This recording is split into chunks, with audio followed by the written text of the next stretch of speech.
শুরু করব।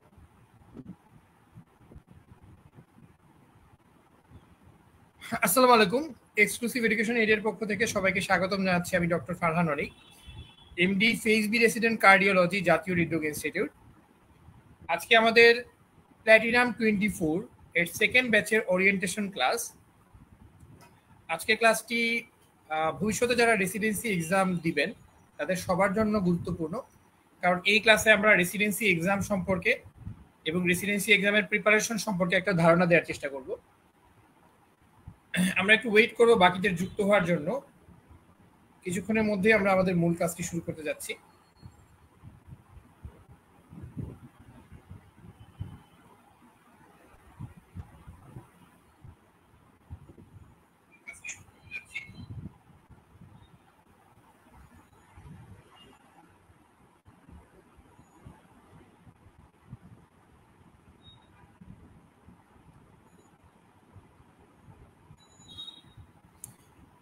Residency exam সম্পর্কে আমাদের অনেকেরই ধারণা আছে, আবার অনেকেরই কিছু কিছু বিষয়ে কনফিউশন আছে।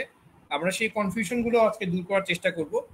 এক্সামের ক্রাইটেরিয়াগুলো কি কি, এক্সামের সিলেবাস কেমন, হ্যাঁ, এবং কোন কোন অংশ থেকে কি ধরনের প্রশ্ন আসে, এবং সাবজেক্ট চয়েস কেমন হতে পারে, প্রিপারেশনের জন্য প্রয়োজনীয় বইপত্র কি কি আছে, প্রিপারেশনের জন্য আমরা কেমন সময় দিব, সবগুলো জিনিস নিয়ে আজকে আমরা কথা বলার চেষ্টা করব। আমার মনে হয় আজকে যারা এই ক্লাসটি করবেন তারা রেসিডেন্সি এক্সাম সম্পর্কে একটা ক্লিয়ার আইডিয়া পাবে।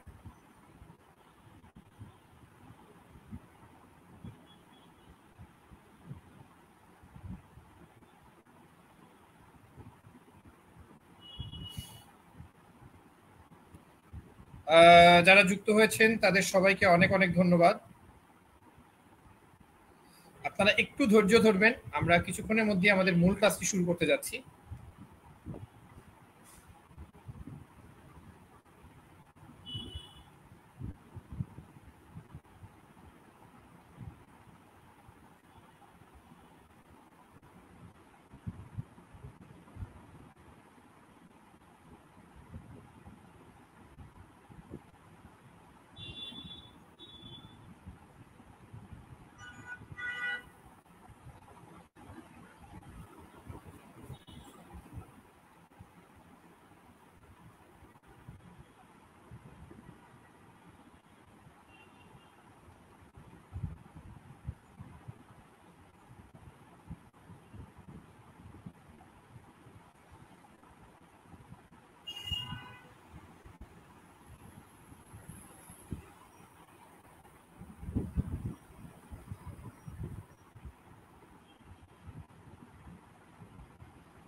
আপনারা একটু ধৈর্য ধরবেন, কিছুক্ষণের মধ্যে আমরা মূল ক্লাসটি শুরু করতে যাচ্ছি এবং আমরা চেষ্টা করব রেসিডেন্সি এক্সাম সম্পর্কে আপনাদের যতটুকু জানা দরকার, এক্সামের আগে প্রিপারেশন নেওয়ার জন্য রেসিডেন্সি এক্সাম সম্পর্কে যতটুকু জানা দরকার আমরা আজকে ক্লাসে সবগুলো বিষয় নিয়ে কথা বলা বা আলোচনা করার চেষ্টা করব, এবং আপনাদের কোনো প্রশ্ন থাকলে সেই প্রশ্নগুলোরও জবাব দেওয়ার আমরা চেষ্টা করব।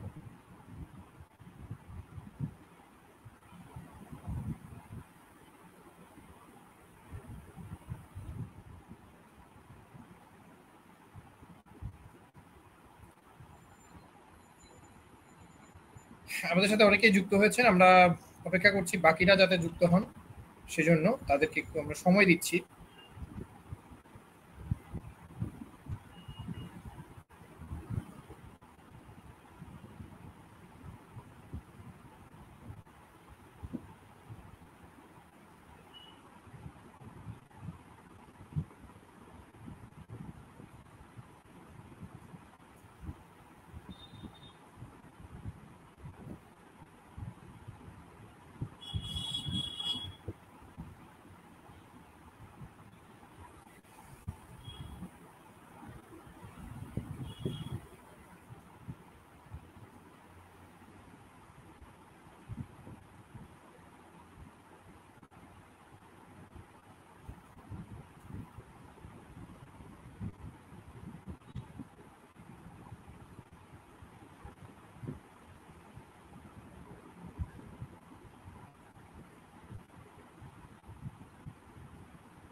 আমরা একটু ওয়েট করব বাকিদের যুক্ত হওয়ার জন্য, এবং কিছুক্ষণের মধ্যে আমরা আমাদের ক্লাসটি শুরু করতে যাচ্ছি।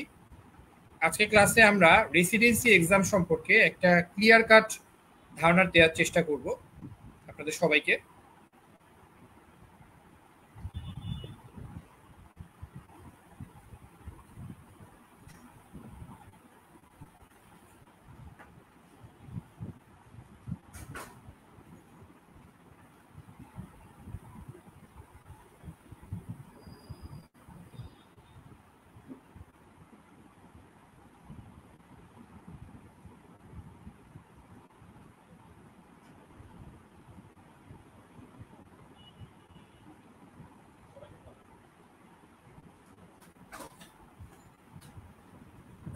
তাহলে আমার মনে হয় আমরা শুরু করতে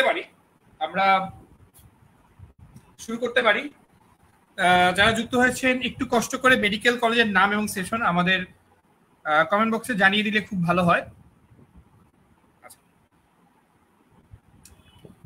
এই ক্লাসটা নেওয়ার মূল উদ্দেশ্য আপনাদেরকে রেসিডেন্সি পরীক্ষার ধরন সম্পর্কে জানানো, রেসিডেন্সি পরীক্ষায় কারা অংশ নিতে পারবেন সেই ক্রাইটেরিয়া সম্পর্কে জানানো, এবং রেসিডেন্সি পরীক্ষার জন্য কিভাবে প্রিপারেশন নিতে হয় সেটা সম্পর্কে আপনাদেরকে ধারণা দেয়। এগুলোই আমাদের মূল উদ্দেশ্য। হ্যাঁ, আমরা প্রথমেই শুরু করছি কিছু বেসিক ইনফরমেশন দিয়ে, যেগুলো আমরা হয়তো অনেকেই জানি, আবার অনেকেই হয়তো নাও জানতে পারি। রেসিডেন্সি আসলে মূলত একটা এন্ট্রি এক্সাম। কোন ডিগ্রির জন্য? এটা হচ্ছে এমডি বা এমএস ডিগ্রির জন্য। হ্যাঁ, তাহলে ডিগ্রিটার নাম হচ্ছে এমডি বা এমএস। ধরেন আপনি যখন কোনো একটা সাবজেক্টে রেসিডেন্সি কমপ্লিট করবেন 5 বছর বা 3 বছর পরে আপনি আপনার নামের পাশে এমডি কথাটা লিখতে পারবেন। আপনি যদি মেডিসিনের কোনো সাবজেক্ট হন, যেমন নিউরোলজি, আপনি লিখতে পারবেন এমডি নিউরোলজি। সার্জারি কোনো সাবজেক্ট হলে আপনি লিখতে পারবেন এমএস, যেমন এমএস অর্থোপেডিক্স। ঠিক আছে? আচ্ছা, কোর্সের নাম হচ্ছে এমডি বা এমএস রেসিডেন্সি প্রোগ্রাম। হ্যাঁ, এবং এডমিশন টেস্টকে বলা হয় এমডি বা এমএস রেসিডেন্সি এডমিশন টেস্ট। আচ্ছা, এটার ডিউরেশন কত? এটা একটা লেন্দি ডিগ্রি। এখন অবশ্য বড় বড় ডিগ্রি দুইটা আমাদের যেগুলো দেশে আছে, এসসিপিএস এবং রেসিডেন্সি বা এমডিএমএস, দুইটাই হচ্ছে 5 বছরের কোর্স। হ্যাঁ, তাহলে ডিউরেশন হচ্ছে 5 বছর। তবে বেসিক সাবজেক্টের ক্ষেত্রে 3 বছর বা 4 বছর হতে পারে। বেশিরভাগ বেসিক সাবজেক্টে ডিগ্রি হচ্ছে 3 বছর, তবে প্যাথোলজির জন্য ডিগ্রি হচ্ছে 4 বছর। এবং এই ডিগ্রিতে আপনাকে দুইটা ফেজে কমপ্লিট করতে হবে ডিগ্রিটা। ফেজ এ 5 বছরের কোর্সের ক্ষেত্রে ফেজ এ হচ্ছে 2 বছর, আর যদি 3 বছরের ডিগ্রি হয় যেমন বেসিক সাবজেক্ট, সেক্ষেত্রে হচ্ছে 1 বছর ফেজ এ। আর 5 বছরের ডিগ্রির ক্ষেত্রে ফেজ বি হচ্ছে 3 বছর, আর 3 বছরের যদি ডিগ্রি হয় বেসিক সাবজেক্টে, সেক্ষেত্রে হচ্ছে 2 বছর হবে ফেজ বি। আশা করি আপনারা বুঝতে পেরেছেন। আমি দুইটা কমেন্ট দেখতে পাচ্ছি। একটা কমেন্ট দেখতে পাচ্ছি, Mehedi Hasan Rifat, SBMC 13-14 session, Tasin covid diabetic association medical college 15-16 session. অনেক ধন্যবাদ। বাকি যারা যুক্ত হচ্ছেন তাদেরকে অনুরোধ করবো একটু কষ্ট করে মেডিকেল কলেজের নাম এবং সেশন কমেন্ট বক্সে জানিয়ে দেওয়ার জন্য। খুব গুরুত্বপূর্ণ হচ্ছে আপনার এই পরীক্ষাতে অংশ নেওয়ার জন্য ইন্টার্নশিপের পরে 1 বছর গ্যাপ থাকতে হবে। এটাই কিন্তু এফসিপিএস এর সাথে পার্থক্য। এফসিপিএস পরীক্ষা পার্ট 1 এ কিন্তু আপনি ইন্টার্নশিপের পরপরই আপনি পরীক্ষাতে অংশ নিতে পারবেন, কিন্তু রেসিডেন্সিতে আপনি ইন্টার্নশিপের পরপরই অংশ নিতে পারবেন না। আচ্ছা, আরেকটা কথা, ফেজ এ এবং ফেজ বি কমপ্লিট হওয়ার পরে, ফেজ এর 2 বছরের পরে আপনাকে ফেজ এ ফাইনাল এক্সাম দিতে হবে। ফেজ এ ফাইনাল এক্সাম। আর ফেজ বি 3 বছর শেষ হওয়ার পরে ফেজ বি ফাইনাল এক্সাম দিতে হবে। এছাড়া ফেজ বি তে আপনাকে থিসিস পরীক্ষা অংশ নিতে হবে। যে কোনো একটা টপিক নিয়ে আপনাকে থিসিস করতে হবে এবং থিসিস ডিফেন্স করতে হবে। এটা আপনি জাস্ট একটু ধারণা রাখেন, যেহেতু একটা ডিগ্রিতে ঢুকবেন, সেই ডিগ্রিটা সুবিধা অসুবিধা বা ডিগ্রির ধরনটা আমাদের একটু জেনে নেওয়াটা ভালো। রেসিডেন্সি তুলনামূলকভাবে একটু গোছানো ডিগ্রি, এবং ফেজ এ এবং ফেজ বির 5 বছর কমপ্লিট করার পরে আপনি একজন পরিপূর্ণ বিশেষজ্ঞ হিসেবে নিজেকে পেতে পারবেন। আমরা চলে আসি এর পরের অংশে। এলিজিবিলিটি রুলস, এটা সবাই খুব ভালো করে খেয়াল করেন। এটা কিন্তু আপনার সারা জীবন কাজে লাগবে। আপনি যতদিন রেসিডেন্সি পরীক্ষা দেওয়ার চিন্তা করবেন বা অন্য কেউ যদি রেসিডেন্সি পরীক্ষা দিতে চায় আপনার পরিচিত, তাদের জন্য কিন্তু এই ইনফরমেশনটা লাগবে। তাহলে দেখেন, অনেকেই আমাদেরকে জিজ্ঞেস করে থাকেন যে ভাইয়া রেসিডেন্সি পরীক্ষাতে ইন্টার্নশিপের পরে 1 বছর সময় লাগে, এই 1 বছর সময়টা আমি কখন থেকে কাউন্ট করব, বা আমার এই গ্যাপটা কতদিন পর্যন্ত কাউন্ট হবে? এটা বিএসএমইউর নীতিমালার স্পষ্টভাবে উল্লেখ আছে। এটা আমরা লাস্ট ইয়ারের যে নীতিমালা ছিল সেটা থেকে বলছি, completion of 1 year after internship on or before 28 February of next ইয়ার।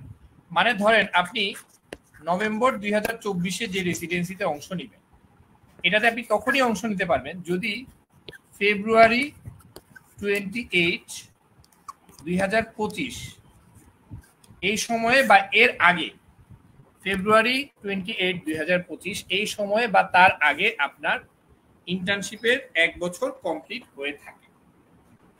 আশা করি বুঝতে পেরেছেন আপনারা। হ্যাঁ, তাহলে 2025 সালে মানে নেক্সট যারা রেসিডেন্সিতে অংশ নেবেন তারা 2025 সালের ফেব্রুয়ারি মাসের 28 তারিখ, ফেব্রুয়ারি 28, 2025 এর আগে তাদের ইন্টার্নশিপ মানে এই সময়ে তাদের ইন্টার্নশিপ শেষ হওয়ার পরে 1 বছর হতে হবে। আশা করি বুঝতে পেরেছেন কি? তার মানে যারা 2024 সালের ফেব্রুয়ারির 28 তারিখের মধ্যে ইন্টার্নশিপ শেষ করেছেন তারা রেসিডেন্সি পরীক্ষায় অংশ নিতে পারবেন। এই জিনিসটা ক্লিয়ার কিনা, স্পেশালি যারা নতুন রেসিডেন্সিতে অংশ নেবেন। ঠিক আছে, তার মানে ফেব্রুয়ারি 28 ফেব্রুয়ারি 2024-এর মধ্যে যারা ইন্টার্নশিপ শেষ করেছেন, অর্থাৎ 2025 সালের ফেব্রুয়ারি মাসের 28 তারিখ বা এর আগে যাদের ইন্টার্নশিপের পরেও 1 বছর কমপ্লিট হয়েছে তারা অংশ নিতে পারবে। আচ্ছা, আরেকটা জিনিস, আমরা অনেকেই বিএমডিসি রেজিস্ট্রেশন নাম্বার ভ্যালিড করতে বা আপডেট করতে ভুলে যাই। হ্যাঁ, এটা কিন্তু নেক্সট ইয়ারের 31 আগস্ট পর্যন্ত, মানে 31 আগস্ট 2025 পর্যন্ত এটা ভ্যালিড থাকতে হবে। ঠিক আছে, না হলে কিন্তু আপনি অংশ নিতে পারবেন না, বা অংশ নিলে পরবর্তীতে আপনাকে অবশ্যই ভ্যালিডিটি বাড়ায় নিতে হবে, রিনিউ করে নিতে হবে। আশা করি আপনারা বুঝতে পেরেছেন, এই কথাটা কিন্তু ইম্পর্টেন্ট। আচ্ছা, এরপরে হচ্ছে maximum 40 years age age on 28 February of next year. মানে অনেকে বলেন যে বয়সের ব্যারিয়ার সম্পর্কে অনেকে জানতে চান, যাদের হয়তো অনেক বয়স হয়ে গেছে, তাহলে এইজের কিন্তু একটা ব্যারিয়ার আছে, এটা অনেকে জানে না। এটা হচ্ছে 45 বছর। তাহলে যাদের বয়স 45 বছর তারা অংশ নিতে পারবেন, 45 বছর বয়স বা তার আগ পর্যন্ত অংশ নিতে পারবেন। আচ্ছা, আরেকটা কথা, যারা অলরেডি একটা কোর্সে আছেন তারা অ্যাপ্লাই করতে পারবেন না। তবে যদি আপনি কোর্স থেকে উইথড্র করে ফেলেন, তার 1 বছর পরে আপনি আরেকটা সাবজেক্টে অংশ নিতে পারবেন। অনেকে আছে হয়তো সাবজেক্ট ভালো লাগছে না, হ্যাঁ, বা হয়তো এই মুহূর্তে রেসিডেন্সি কোর্স থেকে উইথড্র হয়ে গেছে, পরবর্তীতে আবার রেসিডেন্সি কোর্সে ঢুকতে চান, তাদের জন্য কিন্তু আবার 1 বছর গ্যাপ লাগবে। হ্যাঁ, তাহলে এই দুইটা জিনিস ইম্পর্টেন্ট ছিল। বিএমডিসি সার্টিফিকেটের ভ্যালিডিটিটা অনেকে আসলে খেয়াল করেন না, এটা আমাদের জন্য ইম্পর্টেন্ট। আর ইন্টার্নশিপ শেষ হওয়ার পরে 1 বছর গ্যাপ থাকতে হবে, এটা অনেকে জানেন না, তাদের জন্য এটা ইম্পর্টেন্ট। আচ্ছা, আরেকটা জিনিস দেখেন, অন্যান্য নিয়মগুলো আমরা একটু দেখি চলেন। প্রত্যেক ক্যান্ডিডেট একটা মাত্র সাবজেক্ট বা একটা মাত্র ডিসিপ্লিনে পরীক্ষা দিতে পারবে। ধরেন আপনি নিউরোলজিতে দিচ্ছেন, অথবা আপনি গাইনিতে দিচ্ছেন, হ্যাঁ, যে কোনো একটা সাবজেক্ট। আর একদম লেটেস্ট যে নিয়ম সেই অনুযায়ী হচ্ছে আমরা 7টা ইনস্টিটিউটে দিতে পারি। তবে কথা হচ্ছে ওই সাবজেক্টে এতগুলো ইনস্টিটিউট থাকতে হবে। কোনো কোনো সাবজেক্টে 2টা বা 3টা ইনস্টিটিউট থাকে, আবার কোনো কোনো সাবজেক্টে একটা ইনস্টিটিউট এরকম আছে, যেমন পেডিয়াট্রিক কার্ডিওলজি শুধুমাত্র বিএসএমইউ তে আছে। আবার ধরেন এন্ডোক্রাইনোলজি বিএসএমইউ আছে, ঢাকা মেডিকেল আছে, এরকম 2-3টা ইনস্টিটিউটে আছে। সেসব ক্ষেত্রে তো আর 7টা ইনস্টিটিউটে দেওয়া যাবে না। তবে যেসব সাবজেক্টে ইনস্টিটিউটের সংখ্যা 7টা বা তার থেকে বেশি, আপনি 7টা পর্যন্ত দিতে পারবেন। যেমন গাইনি, যেমন অর্থোপেডিক, যেমন কার্ডিওলজি, অনেকগুলো জায়গায় বা অনেকগুলো ইনস্টিটিউটে সাবজেক্টটা আছে। আর অবশ্যই পার্মানেন্ট রেজিস্ট্রেশন নাম্বার থাকতে হবে, প্রফেশনাল রেজিস্ট্রেশন নাম্বার দিয়ে দেওয়া যাবে না। আচ্ছা, আরেকটা জিনিস, অনেকে সরকারি চাকুরি করেন বিসিএস ছাড়া অন্যান্য সরকারি চাকুরি, যেমন নিউক্লিয়ার মেডিসিনে যেমন হচ্ছে পুলিশ হসপিটালগুলোতে, তাদের ক্ষেত্রে কিন্তু তাদের যে এমপ্লয়ার আছে, মানে তাদের যে প্রতিষ্ঠান আছে, সেই প্রতিষ্ঠানের ডেপুটেশন নীতিমালা অনুযায়ী তারা ডেপুটেশন পাবে। এটা চাকরি যারা করছেন তাদের জন্য, নট ফর এভরিওয়ান। আচ্ছা আচ্ছা, এবার আমরা চলে আসি বিসিএস ক্যাডার যারা আছেন তারা, তাদের জন্য কি নিয়ম।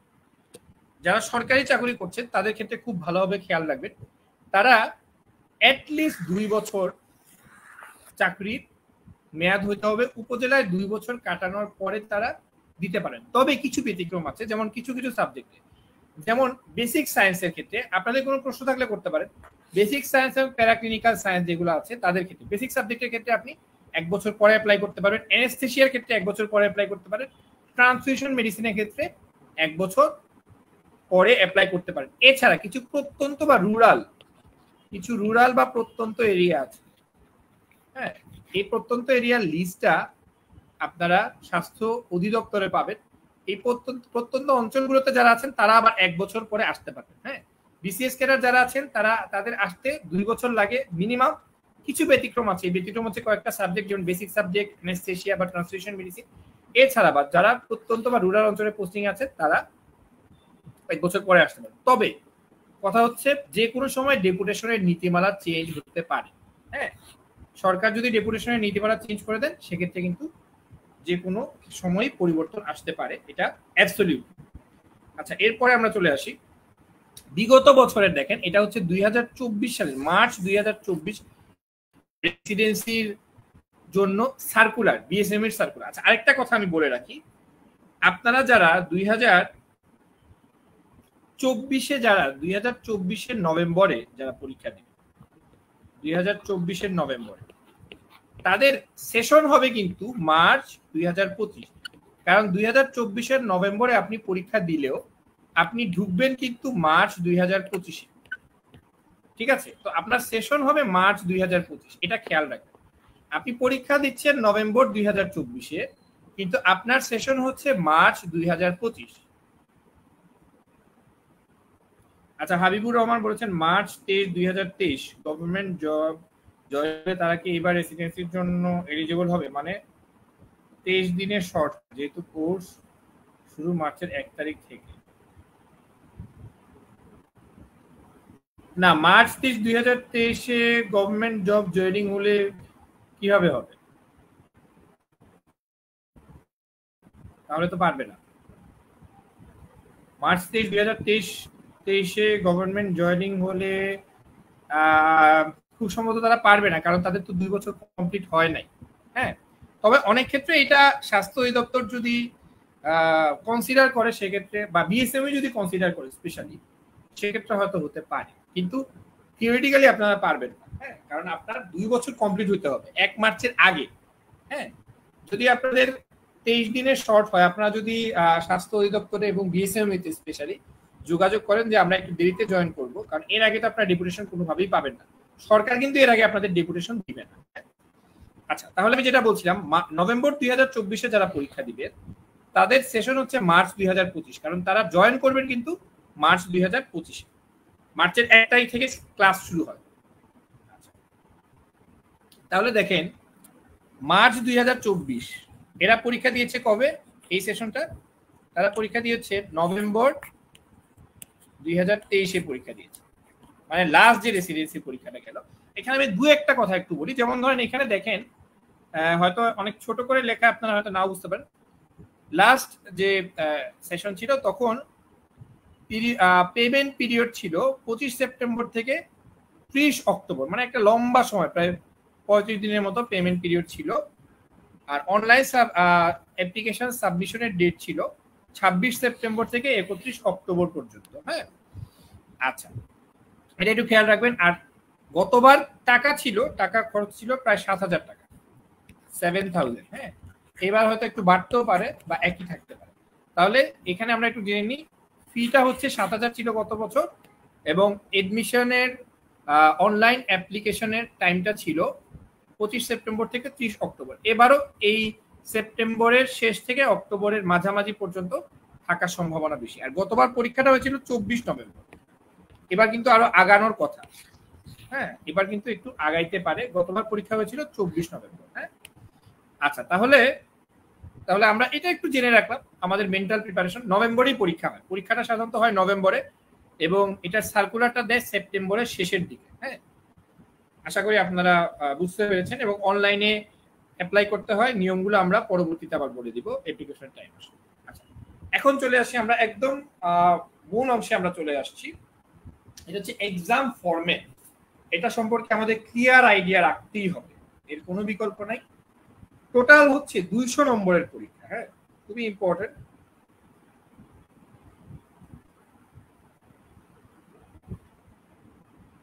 আচ্ছা, এখন টোটাল হচ্ছে 200 নম্বরের পরীক্ষা। আমাদেরকে খুব ক্লিয়ার কাট ধারণা রাখতে হবে। 200 নম্বরের মধ্যে প্রত্যেকটাতে 1 নাম্বার করে, তার মানে 200টা প্রশ্ন 200 নম্বর। এর মধ্যে 180 মার্কস বা 180টা প্রশ্ন আসে এমসিকিউ, আর বাকি 20টা আসে হচ্ছে এসবিএ থেকে। আমার মনে হয় আপনারা এটা অনেকেই জানেন, যারা জানেন না তাদের জন্য আমি আবারও বলছি। পরীক্ষার সময় হচ্ছে 3 ঘন্টা। 3 ঘন্টা মানে কি 180 মিনিট। 180 মিনিটে আপনাকে 200 নম্বরের পরীক্ষার অ্যান্সার করতে হবে। এখন খুব ক্লিয়ারলি একটা কথা আপনারা মাথায় রাখবেন, সেটা হচ্ছে এই রেসিডেন্সি পরীক্ষার একটা বড় সমস্যা বা বড় একটা ড্রব্যাক হচ্ছে রেসিডেন্সি পরীক্ষায় আমরা সময় পাই কম।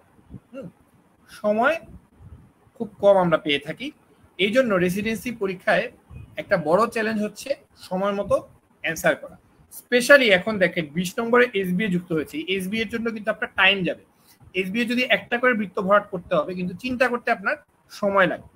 এছাড়া 25% নেগেটিভ মার্কিং, এটা আমরা হয়তো অনেকেই জানি। এমসিকিউ এ প্রশ্নে 4টা স্টেম থাকবে, প্রত্যেকটা স্টেমে হচ্ছে 0.20 মার্কস। তাহলে 5 × 0.2 = 1।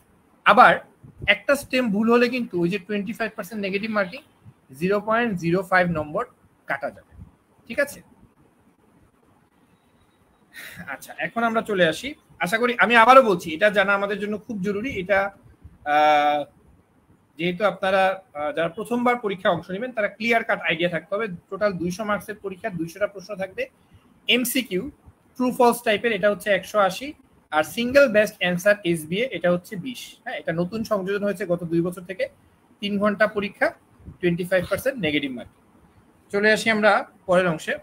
আমরা একটু স্যাম্পল কোয়েশ্চেন দেখব, পরীক্ষাটা কেমন হয় বা পরীক্ষার প্রশ্নটা কেমন হতে পারে। স্যাম্পল কোয়েশ্চেন আমি আপনাদেরকে দিয়ে দিয়েছি এই জন্য যাতে আপনাদের পরীক্ষার কোশ্চেন সম্পর্কে একটা আইডিয়া হয়। যে কারো কোনো প্রশ্ন থাকলে করতে পারেন, আমরা অ্যান্সার দেওয়ার চেষ্টা করবো। দেখেন, এখানে একটা ইজি প্রশ্ন আমি দিয়েছি, এটা প্যাথোলজির প্রশ্ন।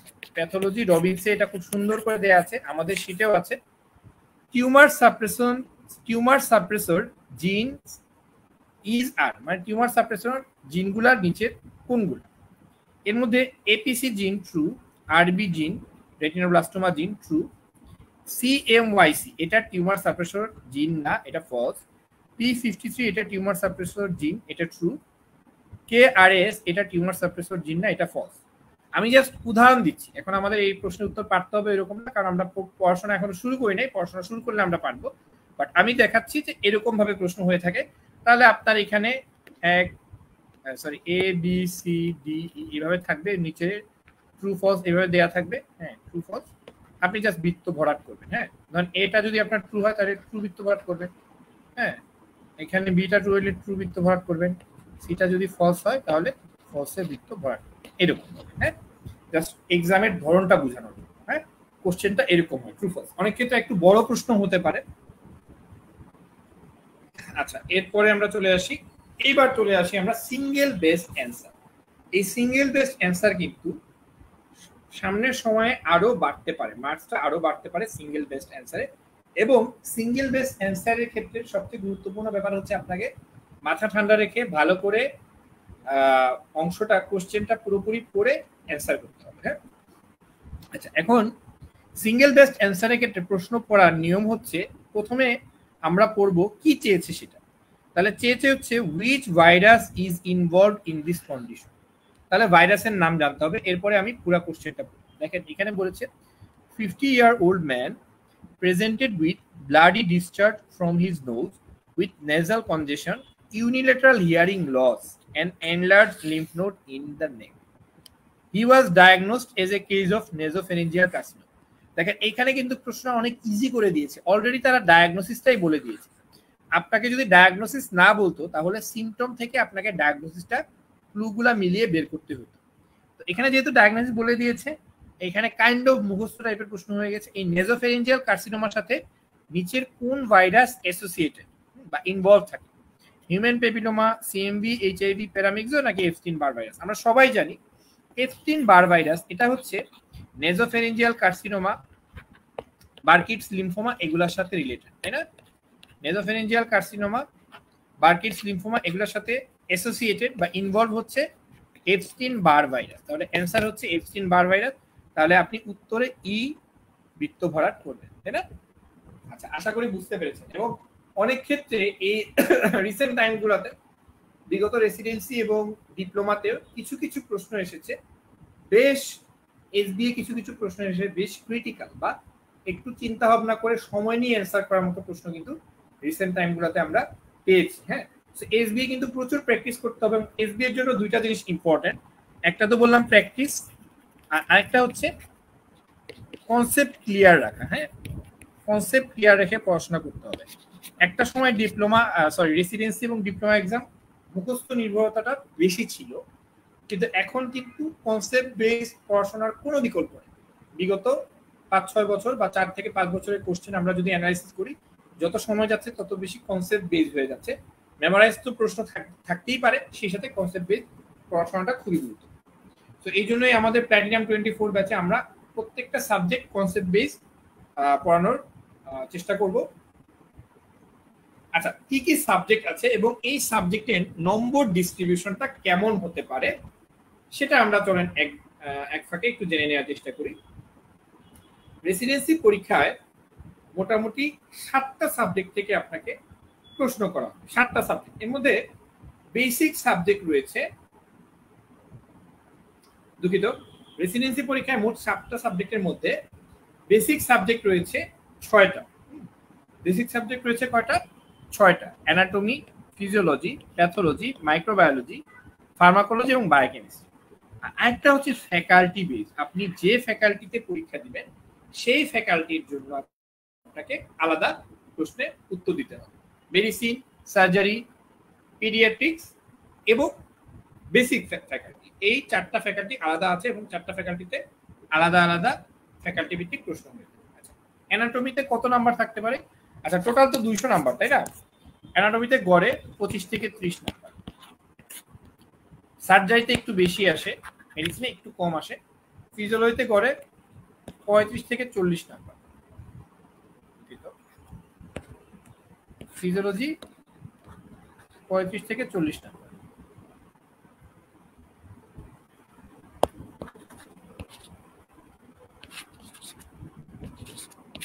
থেকে 40 নাম্বার ফিজিওলজি। প্যাথোলজি হচ্ছে এটা 30 থেকে 35 নাম্বার। মাইক্রোবায়োলজি থেকে অনেক প্রশ্ন আসে, মাইক্রোবায়োলজিও 35 থেকে 40 নাম্বার, এবং সবচেয়ে বেশি কোশ্চেন ইউজুয়ালি মাইক্রোবায়োলজি থেকে আসে। চলে আসি ফার্মাকোলজি, মোটামুটি 15 থেকে 20 নম্বর। বায়োকেমিস্ট্রি সবচেয়ে কম, 8 থেকে 10 নম্বর। আর বাকি হচ্ছে ফ্যাকাল্টি বেস, ফ্যাকাল্টিতে আপনার 40 থেকে 45 নম্বরের প্রশ্ন আপনি পেতে পারেন। তাহলে আমি আবারও বলছি, এখানে কিন্তু কোশ্চেন ভ্যারি করে, কোন সাবজেক্ট থেকে কয়টা প্রশ্ন আসবে। দেখা যাবে যে কোনোবার ফিজিওলজি থেকে বেশি এসেছে, কোনোবার হয়তো অ্যানাটমি থেকে বেশি এসেছে, কোনোবার মাইক্রোবায়োলজি থেকে অনেক বেশি এসেছে। যেমন বিগত রেসিডেন্সি এক্সামে মাইক্রোবায়োলজি থেকে প্রচুর প্রশ্ন এসেছে। আর গ্রসলি অ্যানাটমি 25 থেকে 30টা, ফিজিওলজি 35 থেকে 40, প্যাথোলজি 30 থেকে 35, মাইক্রোবায়োলজি 35 থেকে 40, বায়োকেমিস্ট্রি 8 থেকে 10, ফার্মাকোলজি 15 থেকে 20 এবং ফ্যাকাল্টি বেস হচ্ছে 40 থেকে 45। আচ্ছা, এবার আমরা চলে আসি প্ল্যাটিনাম 24 ব্যাচের ফিচার্স। যারা আমাদের প্ল্যাটিনাম 24 ব্যাচে যুক্ত হয়েছেন তারা আমার মনে হয় ফিচারগুলো জানে, তারপর আমরা একবার রিভিউ করে ফেলি।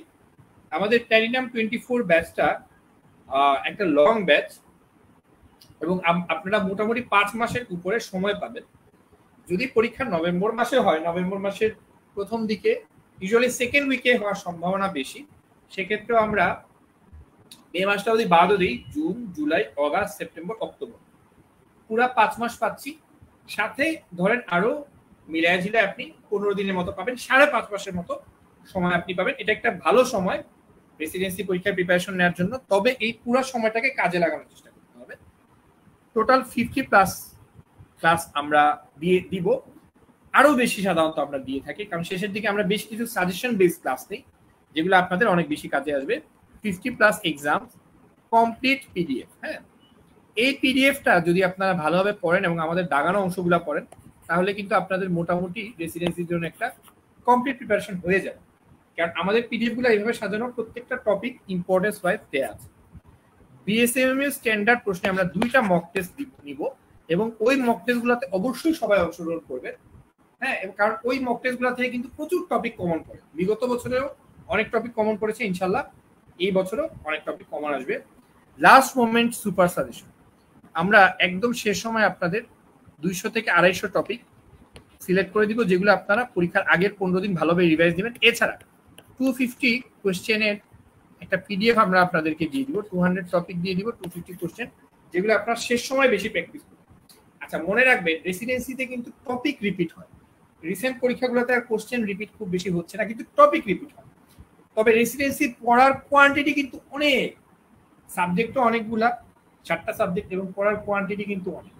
এই জন্য বিগত বছর যে টপিকগুলো থেকে প্রশ্ন এসেছে সেগুলো আমরা সবার আগে পড়বো, ভালোভাবে বুঝে পড়বো, আর শেষ মুহূর্তে সবচেয়ে ইম্পর্টেন্ট টপিকগুলো আমরা রিভিশন দিব। হ্যাঁ, কারণ আলটিমেটলি এটা খুবই কম্পিটিটিভ একটা এক্সাম। 0.2, 0.5 এর জন্য কিন্তু আপনার কাঙ্ক্ষিত সাবজেক্ট বা কাঙ্ক্ষিত ইনস্টিটিউট হাতছাড়া হয়ে যেতে পারে। সাবজেক্ট চয়েস সেশন, আমরা মোটামুটি 4 থেকে 5টা সাবজেক্ট চয়েস সেশন নিয়ে থাকি, এবং এটা আমরা সাধারণত সার্কুলার দেওয়ার আগেই নেওয়ার চেষ্টা করি। এই সাবজেক্ট চয়েস সেশন হচ্ছে আপনাদের কনফিউশন দূর করার জন্য। অনেকেই আছেন অনেক সাবজেক্ট, স্পেসিফিক সাবজেক্ট চুজ করতে গিয়ে তারা হয়তো দ্বিধাদ্বন্দ্বে বা সিদ্ধান্তহীনতায় ভুগে থাকেন। তাদের এই সিদ্ধান্তহীনতা দূর করার জন্য প্রত্যেকটা সাবজেক্টে আমরা সেশন অ্যারেঞ্জ করব, বা প্রত্যেকটা ফ্যাকাল্টি সাবজেক্টগুলো নিয়ে আমরা সেশন অ্যারেঞ্জ করে থাকি, এবং ওইসব সাবজেক্টে যারা অধ্যয়নরত আছেন তারা সুবিধা অসুবিধাগুলো নিয়ে আলোচনা করে থাকেন। তো সবার আগে আপনারা ফ্যাকাল্টি চুজ করেন যে কোন ফ্যাকাল্টিতে আপনি পরীক্ষা দিন। হ্যাঁ, আর সাবজেক্ট চয়েস নিয়ে এখনই চিন্তা করার দরকার নেই, বা এখনই ফাইনাল না করলেও হবে। আপনি 2টা বা 3টা সাবজেক্ট চুজ করে রাখেন। যদি আপনার কোনো নির্দিষ্ট সাবজেক্টের প্রতি প্যাশন না থাকে, তাহলে 2টা বা 3টা সাবজেক্ট আপনি চুজ করে রাখেন। আমরা সেশন নিলে আপনারা আরো ক্লিয়ার হবে। আমরা প্রত্যেকটা ক্লাস রেকর্ডেড রাখার চেষ্টা করি, প্রত্যেকটা ক্লাস মিনিমাম 21 দিন রেকর্ডেড থাকে। আমরা সাধারণত কোর্সের পুরো সময়টাই রেকর্ডেড রাখি।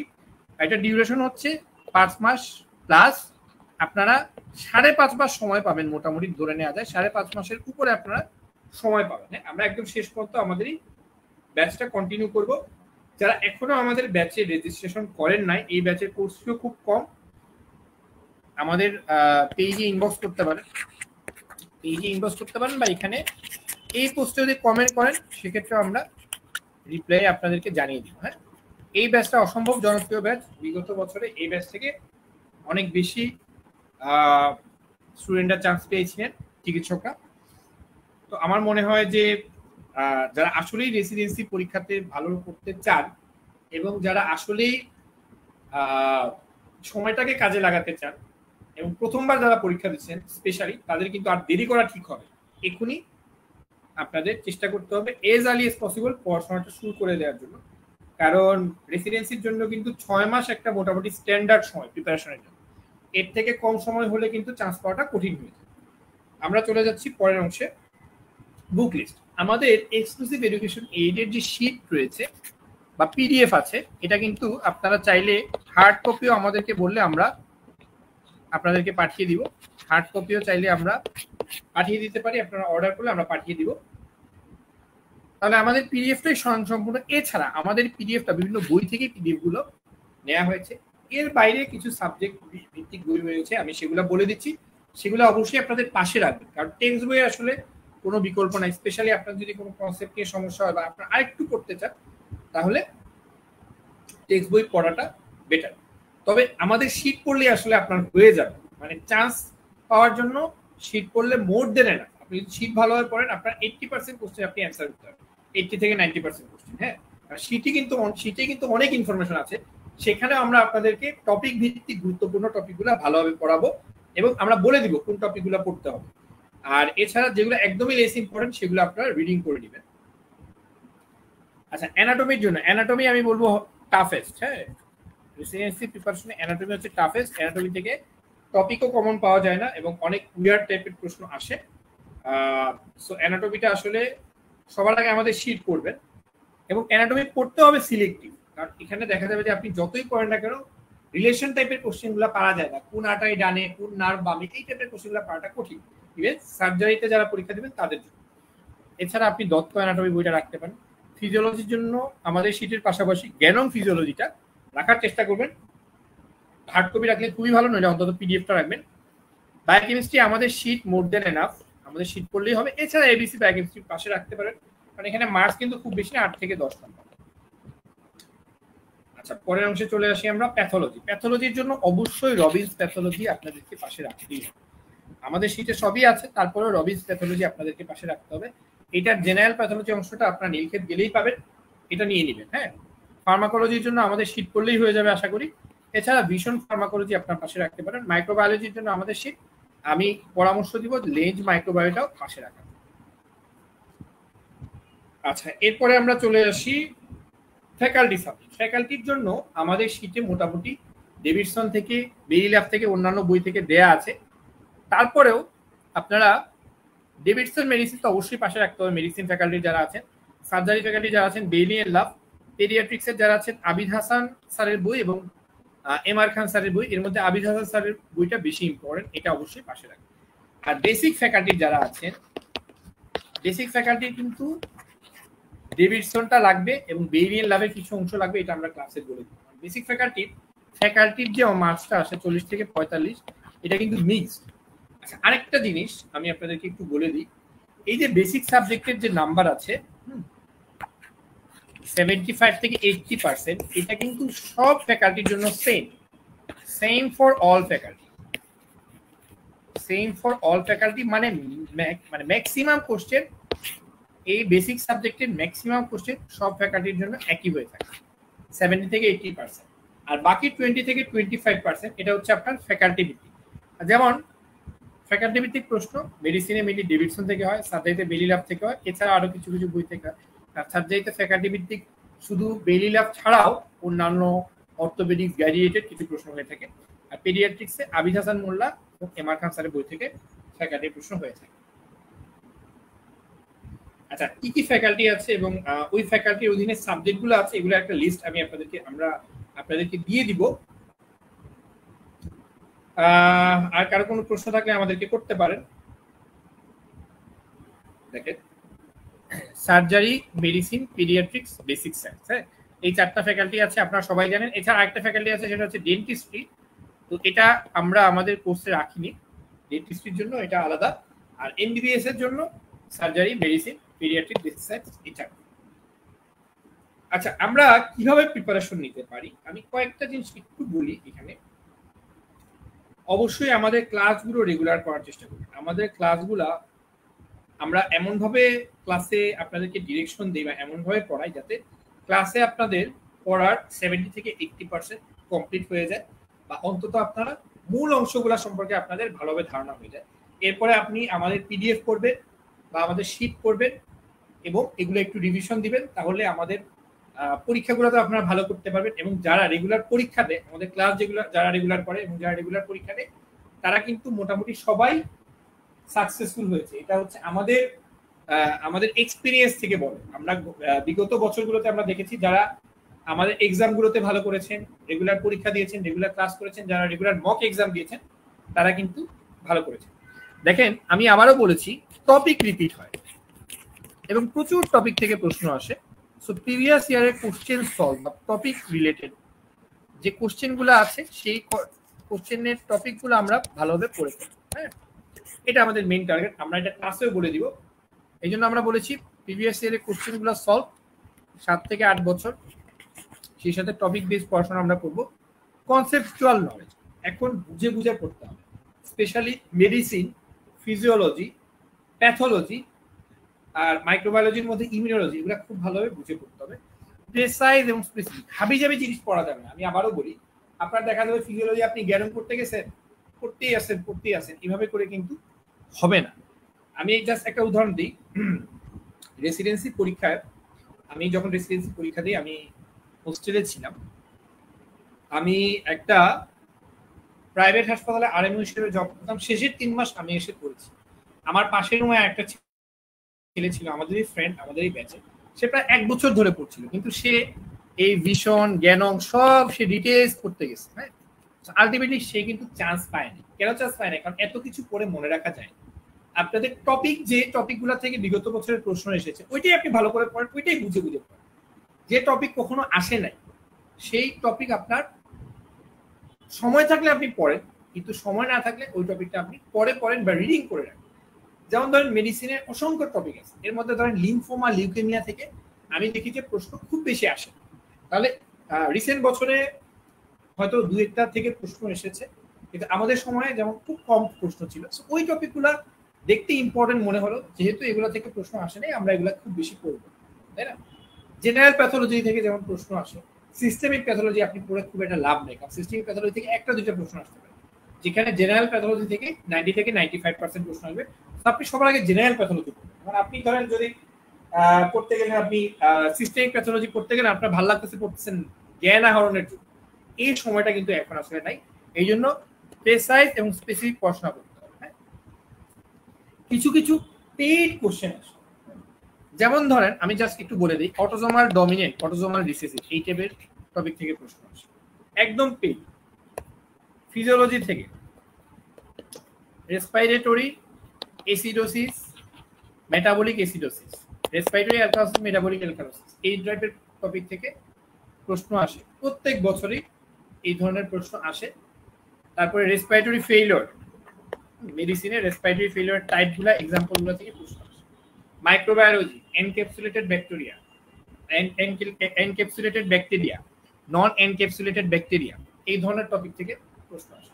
এগুলো একদম পেইড টপিক, এগুলা বারবার রিভিশন দিতে হবে। হ্যাঁ, চেষ্টা করবেন 3 থেকে 5 বার রিভিশন দেওয়ার জন্য পরীক্ষার আগে। হ্যাঁ, এবং এগুলোতে দেখলেই আপনি অ্যান্সার করতে পারেন। এগুলো আমরা কিছু টেকনিকও বলে দিব, মনে রাখার জন্য কিছু সূত্র আছে। কারণ রেসিডেন্সি এমন একটা পরীক্ষা, এখানে আপনাকে প্রচুর মুখস্থ করতে হবে, প্রচুর জিনিস মেমোরাইজ করতে হবে, এবং প্রচুর জিনিস আপনাকে বুঝে বুঝে পড়তে হবে। বেশিরভাগ জিনিস আপনাকে, যেটা আপনি মেমোরাইজ করবেন, এর আগে একটু বুঝে নেওয়ার চেষ্টা করবেন। কিছু শর্টকাট টেকনিক আছে, সেগুলো অ্যাপ্লাই করার চেষ্টা করুন, আমরা ক্লাসে করি। যেমন ধরেন অটোজোমাল ডমিনেন্ট, অটোজোমাল রিসেসিভ, এখানে তো খুব বেশি বোঝার কিছু নাই। জিনিসগুলো কি, অটোজোমাল ডমিনেন্ট কি, অটোজোমাল রিসেসিভ কি, এগুলোর ফিচার্স কি আমরা বুঝবো, আর এক্সাম্পলগুলো কিন্তু আমাদের মেমোরাইজ করতে হবে। সো মেমোরাইজটা আমরা করবো কিভাবে? বিভিন্ন টেকনিকের মাধ্যমে, সূত্রের মাধ্যমে, এটা আমরা বলি। বাট এখান থেকে যদি প্রশ্ন আসে, আপনাকে পারতেই হবে। হ্যাঁ, না পারলে কিন্তু আপনি অন্যদের থেকে পিছিয়ে যাবেন। আমি বলি, রেসিডেন্সি পরীক্ষায় 70% প্রশ্ন, 65 থেকে 70% প্রশ্ন পেইড টপিক থেকে আসে। পেইড টপিক মানে প্রিভিয়াস ইয়ারের টপিক। এগুলাই অনেকে পারে না, এগুলাই দেখা যায় পরীক্ষা হলে নার্ভাসনেসের জন্য আমরা কনফিউশনে পড়ে যাই, এগুলো প্রশ্নে আমরা পাই না। এগুলো যদি আমরা ভালো করে পারি, তাহলে কিন্তু চান্স পাওয়াটা অনেক ইজি হয়ে যাবে। হ্যাঁ, এই জন্য খুব লেস ইম্পর্টেন্ট বা আননেসেসারি জিনিস পড়ার থেকে ইম্পর্টেন্ট টপিকটা আমরা ভালোভাবে পড়বো, এবং ইম্পর্টেন্ট টপিকের কোয়ান্টিটিও কিন্তু অনেক বেশি। আমরা শেষের দিকে চলে এসেছি। আমরা অনেকেই আছি যারা সাবজেক্ট চয়েস নিয়ে এবং ইনস্টিটিউট চয়েস নিয়ে কনফিউশনে ভুগি, এবং এগুলো নিয়ে আমরা প্রচুর মেসেজ পাই যে ভাই ওই সাবজেক্ট কেমন, এই সাবজেক্ট কেমন, এইটার ফিউচার কেমন, এইটাতে টাকা পয়সা কেমন, এইটার ক্যারিয়ার কেমন, এরকম। এগুলো নিয়ে চিন্তার কোনো কিছু নাই। আপনি ইনিশিয়ালি কি করবেন, ফ্যাকাল্টি চয়েস করে রাখেন, এবং 2 থেকে 3টা সাবজেক্ট আপনার মন মতো এটা লিস্টে রাখেন। আর একদম ফাইনাল ডিসিশন নেওয়ার আগে আমাদের সাবজেক্ট চয়েস সেশনগুলোতে অংশ নেবেন। ওইখানে মেন্টররা আপনাদের সরাসরি প্রশ্নের জবাব দিবেন। আমরা অনেকগুলা ক্যাটাগরিতে প্রত্যেকটা সাবজেক্ট নিয়ে আলোচনা করব। সো টেনশনের কিছু নাই। ফর্ম ফিল আপ প্রসেস নিয়ে চিন্তা করার কিছু নেই, একদম ইজি। সেখানেও আমরা আপনাদেরকে হেল্প করব। একদম রিল্যাক্স থাকেন এবং জাস্ট স্টার্ট স্টাডিং, এখন থেকেই পড়া শুরু করে দেন। আমরা এখন সম্ভবত বায়োকেমিস্ট্রি দিয়ে শুরু করব। আপনাদের একদম ইজি একটা সাবজেক্ট দিয়ে শুরু করব। 3 থেকে 4টা লেকচার হবে বায়োকেমিস্ট্রির, এবং ওই লেকচারগুলো আপনি স্পেসিফিক ভাবে আমরা পড়াবো। স্পেসিফিক টপিক পড়বেন এবং ইনশাল্লাহ এখান থেকে কমন পাবেন। তাহলে আপনারা পড়াশোনা শুরু করেন এখনই বই নিয়ে। আপনার যে সাবজেক্ট ভালো লাগে, মাইক্রো হতে পারে, সেটা প্যাথো হতে পারে, বায়োকেমিস্ট্রি হতে পারে, সেটা পড়া শুরু করেন। ডোন্ট ওয়েস্ট টাইম, সময় নষ্ট করা যাবে না। ডোন্ট ওয়েস্ট টাইম, সময় কিন্তু খুব বেশি নাই, 6 মাস সময় কিন্তু মোটামুটি স্ট্যান্ডার্ড সময়। আচ্ছা, আমাদের গাইডলাইন ফলো করবেন, আমাদের ইনস্ট্রাকশন ফলো করবেন, খুব দ্রুত আপনাদের রুটিন দিয়ে দেওয়া হবে। আপনাদের মূল ক্লাস খুব সম্ভবত 23 তারিখ থেকে শুরু হবে। আমরা 2 দিনের মধ্যে আমরা আপনাদের রুটিন দিয়ে দিব, প্ল্যাটিনাম 24 ব্যাচের রুটিন আমরা 2 দিনের মধ্যেই দিয়ে দিব। যারা এখনো অ্যাডমিশন নেননি তারা আমাদের কমেন্ট বক্সে কমেন্ট করতে পারেন অথবা পেজে ইনবক্স করতে পারেন। আর আমাদের সাথে সবসময় যোগাযোগ রাখবেন পেজে, আমাদের গ্রুপে এবং আমাদের মেসেঞ্জার গ্রুপগুলোতে। আমাদের ফেসবুকের সিক্রেট গ্রুপে অনেকে অ্যাড হয়ে গেছেন, আর মেসেঞ্জার গ্রুপে তো আশা করি সবাই অ্যাড হয়েছেন। মেসেঞ্জার গ্রুপে এবং আমাদের যে ফেসবুক গ্রুপটা আছে সেখানে নিয়মিত আমরা আপনাদের সাথে যোগাযোগ রাখবো। আপনাদের যে কোনো সমস্যা হলে, যে কোনো কনফিউশন হলে আমাদের সাথে যোগাযোগ করবেন। আমাদের মেন্টররা এবং আমাদের মডারেটররা সবসময় আছেন আপনাদেরকে হেল্প করার জন্য। তো আমরা চলে আসলাম শেষ সময়ে। আপনাদের যদি কোনো প্রশ্ন না থাকে আমি শেষ করতে পারি। আমি 1 মিনিট ওয়েট করবো, আপনাদের যদি কোনো প্রশ্ন থাকে আমি সেটা উত্তর দেওয়ার চেষ্টা করব। আর যদি কোনো প্রশ্ন না থাকে তাহলে আমি এখানে শেষ করছি। আচ্ছা, আমি পেজে 2-3টা প্রশ্ন দেখেছিলাম, আমি সবগুলোর উত্তর দিয়েছি। এর মধ্যে একটা প্রশ্ন ছিল যে রেসিডেন্সির ভাতা কত। রেসিডেন্সির ভাতা হচ্ছে 20K, এখন পর্যন্ত 20,000, এটা বাড়িয়ে 25,000-এর প্ল্যান করা হয়েছে। ভবিষ্যতে আরেকটু বাড়তে পারে, তবে এটা আবার বিএসএমএমইউ কর্তৃপক্ষ তাদের ফান্ড পাওয়া সাপেক্ষে তারা দিয়ে থাকেন। আমরা যখন রেসিডেন্সিতে ঢুকি আমরা প্রতি মাসেই পেয়েছি, এখন দেখা যাচ্ছে 3 মাস বা 6 মাস পর পর একসাথে টাকাগুলো দেয়া হচ্ছে। তো এটা হচ্ছে প্রাইভেট রেসিডেন্টের জন্য। আর সরকারি রেসিডেন্ট যারা আছেন আপনাদের জন্য খুবই ভালো সুযোগ, আপনার ডেপুটেশন নিয়ে চলে আসবেন এবং সরকারি যে বেতন সেটাই আপনারা পাবেন এবং আপনাদের কিন্তু বছর বছর ইনক্রিমেন্ট হবে। আমার মনে হয় যে আমি মোটামুটি বেশিরভাগ সেগমেন্ট যেগুলো ছিল আপনাদের জানান সেগুলা কভার করেছি। আমি জাস্ট একজনকে একটু রিক্যাপ করি যারা শেষের দিকে যুক্ত হয়েছেন তাদের জন্য। আমরা যেসব বিষয় নিয়ে কথা বলেছি, আমরা সবার আগে রেসিডেন্সির বেসিক ইনফরমেশনগুলো নিয়ে কথা বলেছি। এলিজিবিলিটি ক্রাইটেরিয়া বা রুলস যেগুলো আছে বিএসএম এর সেগুলো নিয়ে কথা বলেছি। আমরা গত বছরের সার্কুলারটা দেখিয়েছি, 7,000 টাকা ফি ছিল। সেপ্টেম্বরের 25 তারিখ থেকে অক্টোবর 30 তারিখ পর্যন্ত ফর্ম ফিল আপ করার মতো সুযোগ ছিল। 24 নভেম্বর পরীক্ষা হয়েছে। এক্সাম ফরম্যাট 200 নাম্বারের, এমসিকিউ 180, এসবিএ 20 এবং 25% নেগেটিভ মার্কিং। আমরা স্যাম্পল কোশ্চেন দেখিয়েছি এমসিকিউ এবং সেই সাথে এসবিএ। সাবজেক্টগুলো নিয়ে বলেছি, সাবজেক্ট আমাদের প্ল্যাটিনাম 24 ব্যাচ নিয়ে বলেছি। বুক লিস্ট আমরা আপনাদেরকে অলরেডি দিয়ে দিয়েছি, সেটা আমরা আপনাদেরকে আবারও গ্রুপে জানিয়ে দিব। বুক লিস্ট কোন বই আপনারা পাশে রাখবেন। আমরা প্রিপারেশনের পাথওয়েটা কেমন হবে সেটা নিয়ে কথা বলেছি। আচ্ছা, আরেকটা মেসেজ আমি পেয়েছি, সেটা হচ্ছে ডেইলি কতক্ষণ পড়বো। আসলে ডেইলি কতক্ষণ পড়বো সেটা টোটালি আপনার উপর ডিপেন্ড করবে, তবে চেষ্টা করবেন ডেইলি 7 থেকে 8 ঘন্টা পড়ার জন্য, হ্যাঁ, এবং মনোযোগ দিয়ে। তবে যারা জব করেন তারা 5 থেকে 6 ঘন্টা অন্তত দেওয়ার চেষ্টা করবেন। এর থেকে কম হলে আসলে চান্স পাওয়াটা কঠিন হয়ে যাবে। যারা আরো ভালো পারেন তারা 10 থেকে 12 ঘন্টা দেওয়ার চেষ্টা করবেন। হ্যাঁ, পার্সন টু পার্সন ভ্যারি করবে আপনার সময় কতটুকু আছে এবং আপনি কতটুকু কম সময় পড়ে বেশি মনে রাখতে পারেন। হ্যাঁ, সেটার উপর, আবার আপনি কোন ধরনের জব করছেন সেটার উপর নির্ভর করবে, কোন সাবজেক্টে দিচ্ছেন সেটার উপর অনেক কিছু নির্ভর করবে। এগুলো নিয়ে আমরা পরবর্তীতে বিস্তারিত আলোচনা করবো। আবার আমার মনে হয় আজকে আমরা বিদায় নিতে পারি। সবাইকে অনেক অনেক ধন্যবাদ এক্সক্লুসিভ এডুকেশন এইডের পক্ষ থেকে। যে কোনো প্রশ্ন থাকলে আপনারা কমেন্ট বক্সে জানাতে পারেন। আর আমাদের প্ল্যাটিনাম 24 ব্যাচে যারা আছেন তারা অবশ্যই আমাদের মেসেঞ্জার গ্রুপে আমাদের সাথে যোগাযোগ রাখবেন। সবাই ভালো থাকবেন, শুভরাত্রি।